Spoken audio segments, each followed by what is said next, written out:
अस्सलाम वालेकुम। अमजद रशीद साहब, कल रोड साइड फॉरेस्ट्री के इफ्तिताह के मौके पर आपके कलमात सुनकर बड़ी खुशी हुई। आपसे शनासाई काफ़ी पुरानी है। बलूचिस्तान के लिए आपकी पहली काविश नहीं है, इससे पहले भी आपने बहुत सारे प्रोजेक्ट्स को कामयाबी से हमकनार कराया है। आपके इस प्रोजेक्ट में आपकी सरबराही में गवर्नमेंट ऑफ बलूचिस्तान, तरक्की फाउंडेशन और UNDP की ये कोशिश काबिल सताइश है। एक मैं छोटा सा मशवरा देना चाहूँगा। इससे पहले भी फॉरेस्ट्रेशन पे बड़ा काम हुआ है, मगर कामयाबी निस्बतन कम है। वजह ये होती है कि 90 से 95% पौधे जो है वो प्लांट बनने से पहले, यानी प्लांट या दरख्त बनने से पहले ही ज़ाया हो जाती है। वजह ये होता है कि केयर और मेंटेनेंस नहीं होती है। तो आपसे मेरा मशवरा ये है कि अगर आप आइंदा 3-4 साल के लिए इनके केयर और मेंटेनेंस के लिए कम्युनिटी के साथ बात करके कम्युनिटी के लोगों को हायर करें और उनको छोटा सा स्टाइपेंड दे करके वो इनका ख्याल रखेंगे, इस तरह से आपके ज़्यादा पौधे दरख्त बन सकेंगे। गो कि आजकल के सोशल मीडिया के दौर में जब इंफॉर्मेशन का एक फ्लड है, सब लोग हर चीज़ के बारे में ज़्यादा जानते हैं और फिर इन्वायरमेंट के जो दोस्त हैं वो तो ग्रीन लीव्स या ग्रीनरी की अफादियत से मुझसे ज़्यादा वाकिफ़ हैं। मैं सिर्फ 1-2 फैक्टर्स का जिक्र करूँगा। जहाँ फॉरेस्ट इन्वायरमेंट को क्लीन रखते हैं वहाँ ये बारिशों का भी सबब बनते हैं, और इससे बढ़कर ये कि ये इकोसिस्टम और लाइफ चेन को कायम रखते हैं। एक रिसर्च ये है कि रोज़ाना बायोलॉजिकल जो स्पीशीज़ हैं, यानी कि ज़ूलॉजिकल और बॉटनिकल, उनमें 10 स्पीशीज़ रोज़ाना की बुनियाद पर डाई डाउन होते हैं। जिसकी बड़ी वजह यह है कि जब हम फॉरेस्ट को एक्सटिंग्विश करते हैं, काटते हैं और उस जगह को आबादियों और एग्रीकल्चर के लिए क्लेम करते हैं, तो उसकी वजह से लाइफ चेन को नुकसान पहुंचता है और ये स्पीशीज़ मरते हैं। यानी कि अगर आप के किसी एक्शन की वजह से स्पीशी M मरता है तो इनका मरना लाजिम हो जाता है, क्योंकि लाइफ चेन में स्पीशीज़ एक दूसरे पर डिपेंडेंट है। यूनिसेलुलर मल्टी सेलुलर का खुराक है, मल्टी सेलुलर ऑर्गेनिजम्स, सलेंट्रेटा और वो एम्फीबियंस और वो वर्टिब्रेट्स की खुराक है।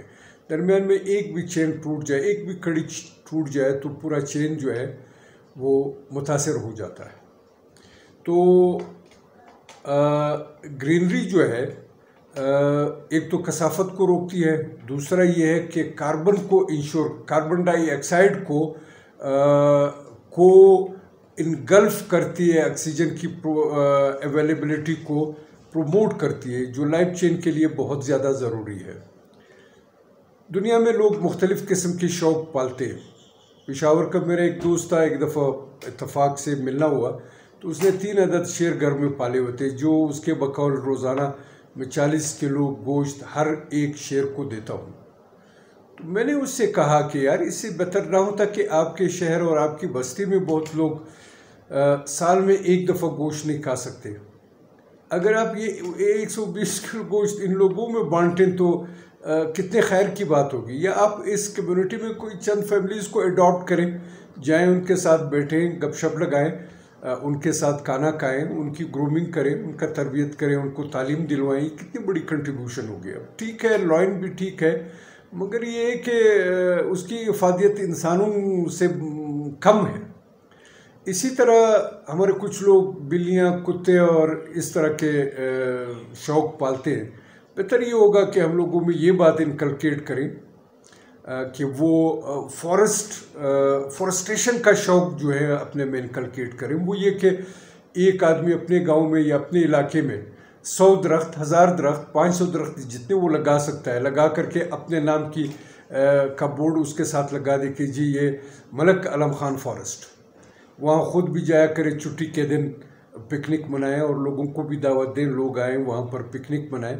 तो एक तरह से उसकी जो ईगो है उसको भी तस्कीन होगी और लोगों को एक सहूलत मुहैया होगा, और साथ में इन्वायरमेंट की एक मदद होगी, जो उसमें डैमेजेस हैं उसकी हीलिंग होगी। अब ज़रूरी नहीं है कि फॉरेस्ट सिर्फ वो हों कि अच्छा, अहम बात यह कि ये सिर्फ ये नहीं है कि शौक के लिए किया जाता है या सिर्फ इन्वायरमेंट के लिए किया जाता है। इससे इसके इकोनॉमिक फ़वायद है। आप दरख्त लगाएं, 5 साल में एक दरख्त मैच्योर होता है, काट करके आप फायरवुड में या तामीराती लकड़ी के लिए उसका इस्तेमाल कर सकते हैं। आप fruit trees, forest fruit trees लगा सकते हैं, मसलन ऑलिव के जो दरख्त हैं या चलगोज़े के दरख्त, ये बड़े फ्रूटफुल हो सकते हैं। यूरोप के इलाके में ये दोनों दरख्त हैं और लोग उससे इस्तेफ़ादा करते हैं, मगर ऑप्टिमम इस्तेफ़ादा अब तक नहीं हो सका है। इंटरेस्टिंग बात यह है कि पाकिस्तान का जो चलगोज़े का जंगल है ये दुनिया में सबसे ज़्यादा है। अफ़गानिस्तान में चलगोज़े का जंगल हमसे कम है, मगर पिछले साल एक रिपोर्ट में मैंने पढ़ा कि उन्होंने $1 बिलियन के बराबर का चलगोज़ा सिर्फ चाइना को एक्सपोर्ट किया है, और पाकिस्तान ने भी किया होगा, मगर ये तादाद बहुत कम है। हम ये कर सकते हैं कि हम चलगोज़े के पौधे जो हैं, जो ऑलरेडी जंगल है, जो इलाका इसके लिए सूटेबल है, वहाँ पर हम इसका इजाफा कर सकते हैं। 1 करोड़ दरख्त ऑलरेडी होंगे, 10 लाख हम और उसमें लगा सकते हैं। ओलिव के दरख्त हम लगा सकते हैं। ओलिव के दरख्तों की दूसरे तरीक़ों से हम खिदमत कर सकते हैं। आजकल तो ये जो इटालियन स्पीशी आई है ऑलिव की, ये तो हर जगह हो सकती है, कोयटा में लगाई जा सकती है, जहाँ कम से कम प्रेसिपिटेशन हो वहाँ ये काम है। इसके अलावा जंगली अनार, जंगली अंगूर, जंगली पिस्ता, ये तो बड़ी आम सी चीज़ें हैं जो दुनिया में हो रही हैं, इस पे काम हो सकता है। तो मुझे उम्मीद है कि आप का ये प्रोजेक्ट कामयाबी से हमकिनार होगा, और इसके बाद अब आप फॉरेस्ट में इससे जो एफिलिएटेड जो दूसरे इनोवेटिव प्रोजेक्ट्स हो सकती हैं या इनिशिएटिव्स हो सकती हैं, आप वो लेंगे, और इस तरह से आप न सिर्फ इस सूबे की, इस मुल्क की और इस यूनिवर्स की, ज़मीन की आप खिदमत करेंगे। आप माशाल्लाह बासलाहियत आदमी है, नेकनियत आदमी है, डिवोटेड आदमी है। आप ये काम बेहतर तरीके से अंजाम दे सकते हैं। हम आपके मददगार भी हैं और हम आपके दुआगो भी हैं। अल्लाह हाफ़िज़। सबको समझाओ, ये जहान बचाओ, चलो सांस